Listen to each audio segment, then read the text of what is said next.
Bonjour, bonsoir. Alors je suis vraiment très content d'être avec vous. Et je suis d'autant plus content que c'était pas gagné. Alors je vais vous raconter un peu mon histoire. Je sais que ça fait bien de démarrer avec une petite histoire personnelle. Ça permet de toucher émotionnellement. Mais en plus, pour moi, c'est vrai. Il y a 12 ans de ça, j'étais mourant. Alors quand je vous dis mourant, on a du mal à se figurer. J'avais 33 ans. J'avais une tuberculose. J'étais en train de cracher du sang tout le temps. J'avais une pancréatite aiguë. Enfin non, le pancréas, il est là. Une pancréatite aiguë. J'avais une hépatite C. J'étais cachectique. C'est-à-dire que pour 1m75, je faisais 30 kilos. Là, tu vois, je ne suis pas obèse ni bodybuilder. J'en fais 60. Donc tu prends la même taille, mais tu divises en deux. J'étais dans un fauteuil roulant, immunodéprimé. Il n'y avait plus rien qui fonctionnait. Et j'ai eu un parcours médical long, très long. Bien sûr, quand on se sent mourir, globalement, on cherche des solutions à tout prix. Parcours médical classique, les hôpitaux du sud de la France, je les connais à peu près tous par cœur. Puis dans la naturopathie et tout, j'ai cherché tout azimut, un petit peu partout. Et puis j'en suis arrivé à un point où j'étais vraiment à un point de non-retour. Il y a un médecin qui m'a vu, qui m'a dit là, dans 5 jours, vous êtes mort. C'est foutu. Et moi, je ne comprenais pas. J'avais 33 ans. Normalement, à 33 ans, c'est le moment de ta vie où tu as le maximum de puissance. C'est le moment où tu commences à te réaliser, tu commences à fonder une famille, et ainsi de suite. Et moi, j'étais dans un fauteuil roulant, en train de faire pipi caca dessus, en train de cracher du sang. Et il y avait un sentiment d'impuissance et d'incompréhension qui était monstrueux en moi. Et pourquoi moi? Sérieusement, et en plus, quand je parlais à mes parents, ils me racontaient mon histoire, ils me disaient jusqu'à 18 ans, 19 ans, tu étais un gamin joyeux, tranquille. J'étais plutôt le clown de la famille, facile, aucun problème. Pourquoi moi? Qu'est-ce que j'ai fait? Qu'est-ce que j'ai fait pour tomber comme ça malade? Et ça nous parle beaucoup de notre représentation, la plupart du temps, de ce qu'on appelle la maladie. Vous savez, nous, on est innocent, comme ça, on se balade. Et puis là, d'un seul coup, au coin d'une rue, il y a un méchant virus, une bactérie qui nous attend. Et puis là, hop, il nous tombe dessus. Ah non, monsieur, laissez-moi tranquille. Et hop, on attrape une maladie. Et j'étais vraiment dans cette représentation. Comment? Mais pourquoi c'est tombé sur moi? Puis une telle accumulation, sérieusement, qu'est-ce que j'ai fait au bon Dieu pour avoir tout ça? Alors j'étais en train de mourir. Je me posais ces questions, je me sentais innocent, je partais dans des longs questionnements pour essayer de comprendre ce qui s'était passé, et j'étais en train de mourir.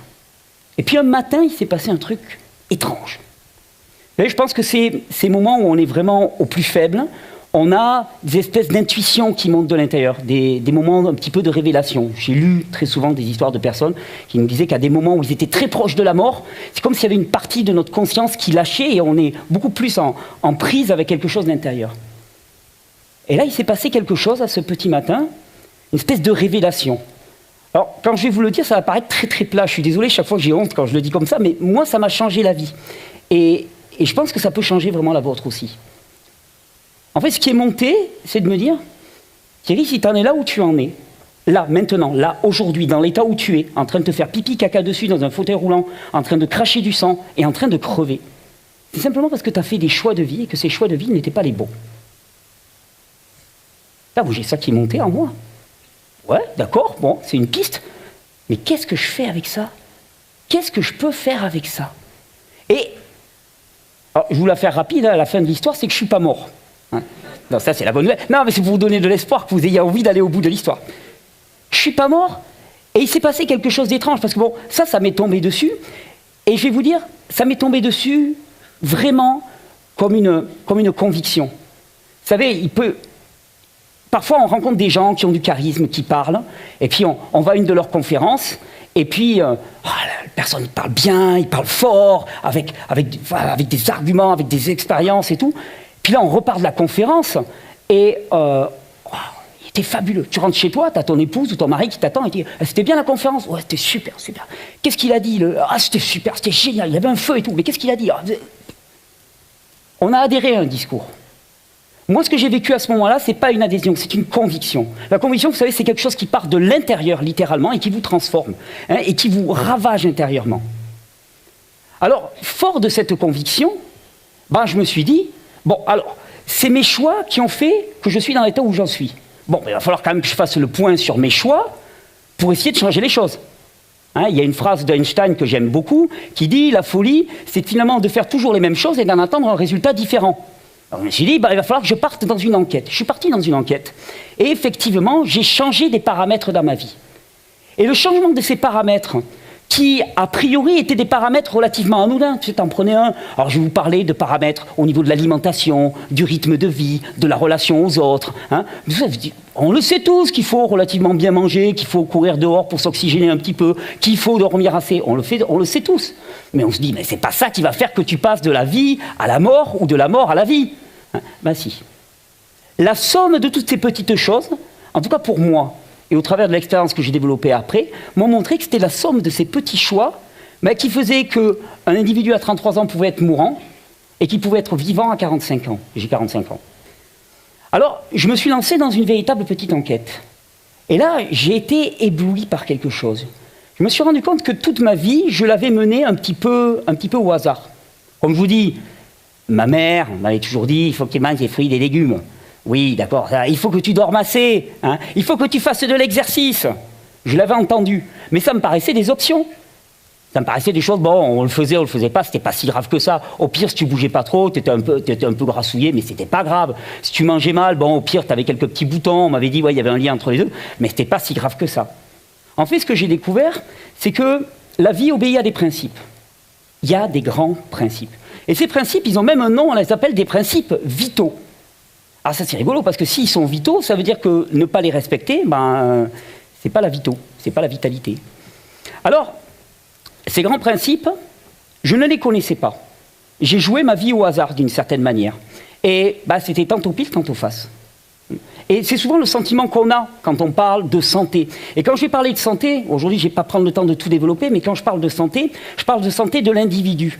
Et pour moi, un individu, le nom nous dit exactement ce qu'il devrait nous dire. Un individu, ça veut dire indivisible. Quand on parle de santé, ce n'est pas la santé du corps, la santé de l'esprit, la santé des émotions, c'est une globalité. Et d'ailleurs, nombre d'entre nous, on pourra témoigner que quand notre santé physique se dégrade, il y a souvent aussi notre santé mentale qui se dégrade. Les deux vont toujours de pair. Eh bien, je me suis rendu compte que ces principes vitaux, si on ne les connaissait pas, on jouait la vie à pile ou face. C'est-à-dire que tantôt on faisait des choix, tantôt on en faisait d'autres, et puis on parle toujours de choix éclairés, mais en fait nos choix n'étaient pas du tout éclairés. Alors que si on les connaît, on peut choisir de jouer gagnant. Et d'ailleurs pour moi c'est la meilleure définition de la liberté. La liberté c'est connaître les grands principes qui nous déterminent et choisir délibérément de les respecter. La vie c'est les principes. Et n'importe quel biologiste, n'importe quel spécialiste des sciences naturelles vous le dira. La vie c'est des principes, la vie c'est pas un hasard. L'absence de principe, c'est le chaos. Alors, si vous voulez bien, parce que ça va vous intéresser, j'imagine, je vais essayer de vous en parler de quelques-uns de ces principes. Parce que ces principes, ils sont absolument incroyables. Et surtout, ils nous montrent à quel point on ne connaît pas qui nous sommes. C'est-à-dire que, moi là, je me balade, je vous dis, bon, j'ai failli mourir, donc maintenant je suis vivant. Mais ça veut dire quoi pour vous être vivant? C'est quoi pour vous être vivant? Est-ce que vous avez conscience de ce que ça peut représenter? Souvent, quand je fais des formations, je projette un film. Là, j'ai décidé de vous faire une deuxième version. Je vais vous faire le film moi-même. Je projette un film, et c'est un film qui m'a interpellé parce que c'est l'histoire d'une voiture hantée. Vous allez me dire, où est-ce qu'il veut aller avec sa voiture hantée? C'est un film qui a été réalisé par John Carpenter dans les années 80 à peu près. Un réalisateur de films un petit peu, pas d'épouvante, mais limite. Donc c'est l'histoire d'une voiture hantée. Et cette voiture hantée, elle a été récupérée par un jeune qui s'appelle Arnie. Et il est fasciné par cette voiture. Et puis il y a une scène du film où la voiture, elle est complètement cabossée, elle est défoncée. Et Arnie, ça fait des jours et des jours qu'il essaye de la réparer, avec ses propres compétences, avec sa connaissance, mais qui est lacunaire de la mécanique. C'est pas un mécanicien. Et là, on est dans l'atelier de Arnie, et là, il est accoudé sur la voiture, puis il fait, bon, je vous le fais en français, pas en anglais, on va faire traduction simultanée, mais il fait, écoute ma vieille, désolé, mais là, j'y arrive pas. C'est trop dur pour moi, j'ai pas les compétences, je vais pas y arriver. Toi et moi, on aurait pu avoir une super histoire, mais je peux pas te réparer. Puis là, il s'en va, il se retourne, et on entend comme un craquement. Et on voit le filtre à air qui était complètement cabossé, qui s'est remis en place. Alors là, on voit Arnie, la scène elle est super belle, le film il s'appelle Christine. On voit Arnie qui se recule comme ça, il se met face à la voiture, il la regarde, et il fait « Ok, show me ». Bon, en français, c'est moins sexy, mais ça fait « Ok, montre-moi ». En anglais, ça peut être mieux. Et là, on voit la voiture se reconstruire sous nos yeux. Bon, c'est effets spéciaux des années 80. Donc c'est laborieux. C'est un peu comme quand tu vois Star Wars, les premiers épisodes, tu te dis, ouf, il y a eu des effets, il y a eu de l'évolution depuis. Il n'empêche que la voiture se reconstruit. Et vous savez ce qu'il y a de fantastique dans ce film? Qu'est-ce qui en fait un film, entre guillemets, d'horreur? Mais c'est simplement qu'on a donné à quelque chose qui n'est pas vivant, une voiture, la capacité du vivant. Parce que moi, j'ai essayé. J'habite en montagne. Et en fait, les routes sont très étroites. Et ma femme a bougné le côté gauche de ma Volvo. Tout abîmé, toute l'aile qui a été déchirée. Donc moi, j'ai vu le film Christine. J'ai posé la voiture sur une place de parking, tranquillement au repos. J'ai fait 3 pas de côté. Je regardais ma Volvo. Je fais « Ok, montre-moi ». Rien ne se passe. Je me dis, je vais le dire en suédois, peut-être qu'on ne comprend pas le français. Je l'ai fait en suédois, je ne m'en souviens plus exactement. Il n'y a rien qui s'est passé. Ben ouais. Parce que le premier principe que j'ai découvert, c'est que le vivant est par nature auto-réparant. Par nature, le vivant s'adapte en permanence à son environnement. Mais ça, tu vois, on te le dit comme ça. N'importe quel biologiste va te dire, la nature même du vivant, c'est d'être auto-réparant.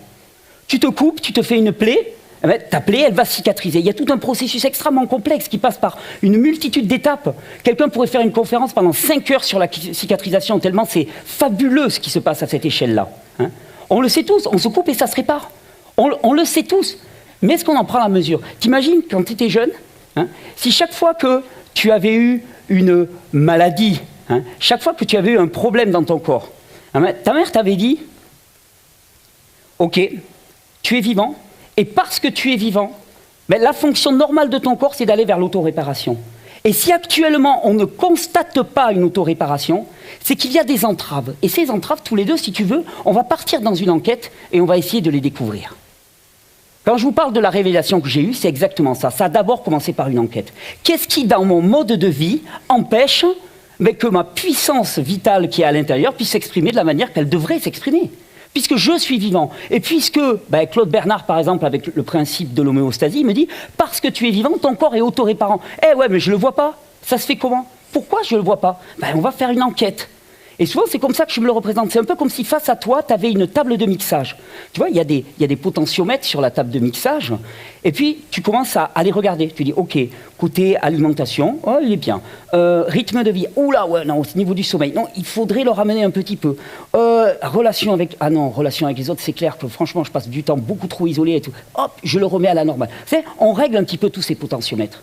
Et ce que nous dit le vivant, c'est qu'à partir du moment où les potentiomètres respectent les besoins vitaux de l'individu, alors à ce moment-là, cette puissance inouïe qui est à l'intérieur de nous, eh bien, elle peut agir. Et le vivant est autoréparant. Non, parce que je ne vous l'ai pas dit, mais la tuberculose, la pancréatite, l'hépatite C et ainsi de suite, je ne les ai pas traitées en tant que telles.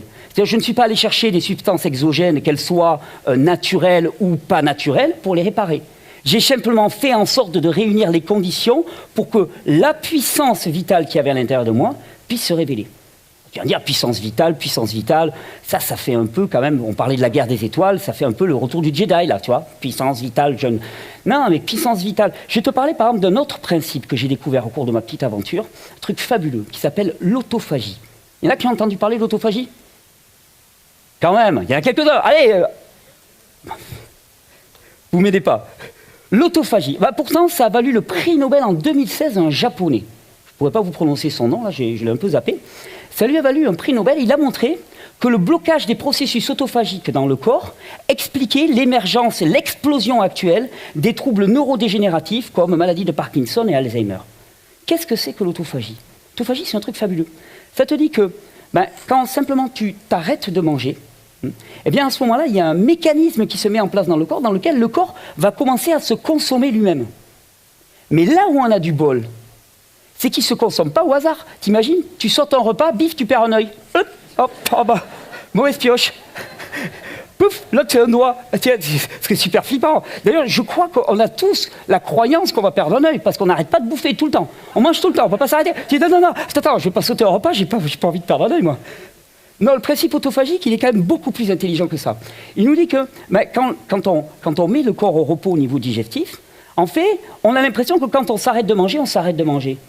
On ne s'arrête pas de manger, jamais. Simplement qu'au lieu de recevoir de la nourriture de l'extérieur, le corps commence à prendre sa nourriture de l'intérieur. Et qu'est-ce qu'il va venir chercher? Il va venir chercher ce qu'il y a de plus vicié, détérioré en nous. Il va commencer à recycler tous les déchets cellulaires, toutes les vieilles cellules qui traînaient dans un coin, tu sais, celles qu'on avait balancées avec le balai sous l'armoire pour ne pas le voir là pendant qu'on faisait le ménage. Hop, il va les prendre et il commence à les nettoyer.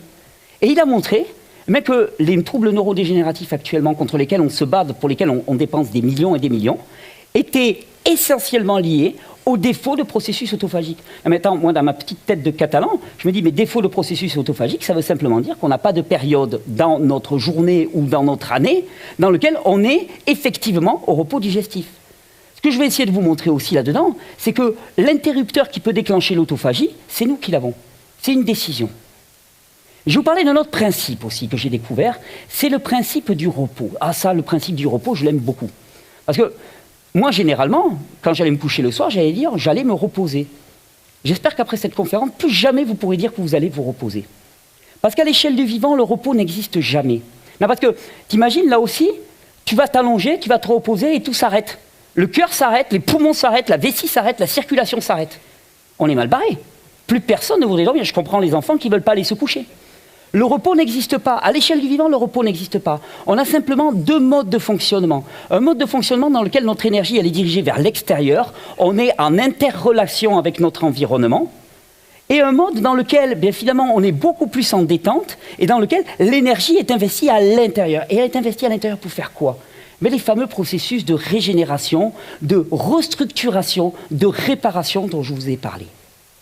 Et alors, au cours de mon aventure, parce que c'est une aventure qui a pris quand même pas mal d'années, qui s'est basée aussi sur énormément de recherches scientifiques, j'ai rencontré un quatrième élément sur lequel j'avais envie de vous faire réfléchir aujourd'hui. C'est ce qu'on a appelé le symptôme. Vous connaissez tous les symptômes.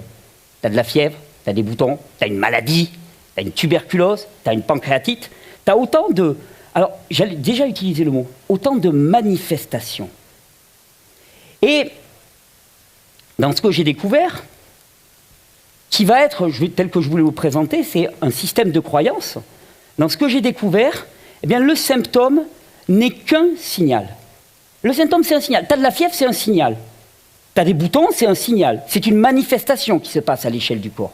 Et nous, on a toujours l'impression que c'est un problème. C'est-à-dire que l'idée dans laquelle on évolue principalement, c'est tu as des symptômes, la suppression de ces symptômes équivaut à la résolution du problème. Dans le modèle que j'ai découvert, dans les principes que j'ai découverts, eh bien, le symptôme n'est rien d'autre qu'une manifestation. Et comme disait Hippocrate, père de la médecine, en toute chose, cherche la cause. Et quand tu as trouvé la cause, cherche la cause de la cause, jusqu'à revenir à la cause première. Le symptôme, c'est un signal. Et vous savez, dans ma Volvo, j'aime beaucoup ma voiture, j'y passe du temps dans ma voiture, donc j'ai une grosse affinité pour ma Volvo. Je suis content, en plus, c'est la première fois de ma vie où j'ai une vraie voiture de monsieur à 45 ans. Donc, et là, ma Volvo, il y a un truc, c'est quand on ne met pas la ceinture, ça bip. Et j'ai gardé un petit côté punk de mes 20 ans. Une fois, je me suis dit, bon, elle m'énerve cette bagnole qui veut toujours me faire mettre ma ceinture, je vais tenir. Donc, je commence à rouler, bip, bip, bip, bip. Je m'en fous. Je me dis, elle va craquer. Au bout de 2-3 minutes, elle va craquer. 30 secondes après, bip, bip, bip, bip. M'en fous. À 6 minutes, j'ai craqué. Je me suis dit, les Suédois sont plus pervers que les Catalans. J'ai mis ma ceinture. Avec les symptômes, c'est exactement. Dans mon histoire de vie, des symptômes, il y en a eu. Des signaux, il y en a eu.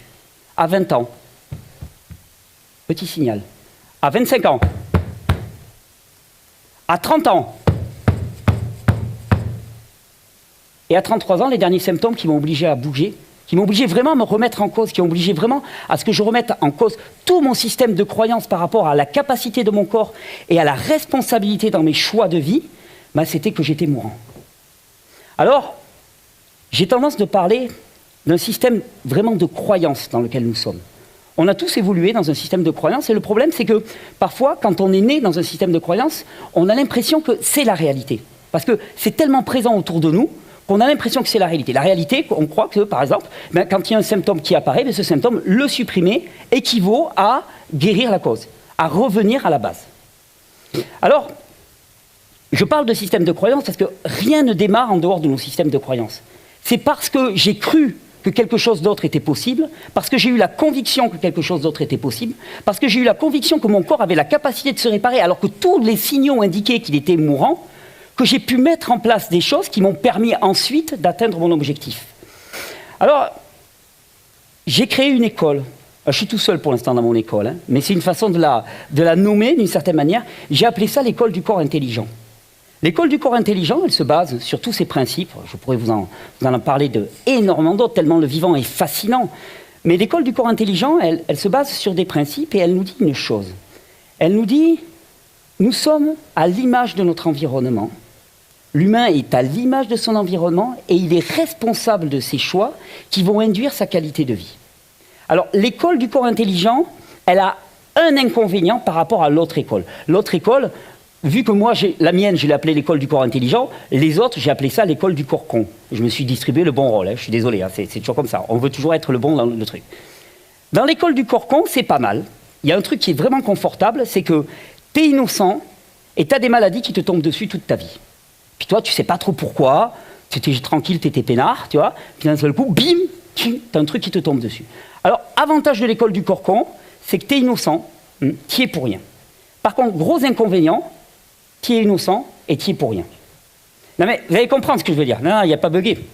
Parce que dans l'école du corps intelligent, il y a une chose qu'il faut prendre, et qui est lourd à prendre au départ, c'est la responsabilité.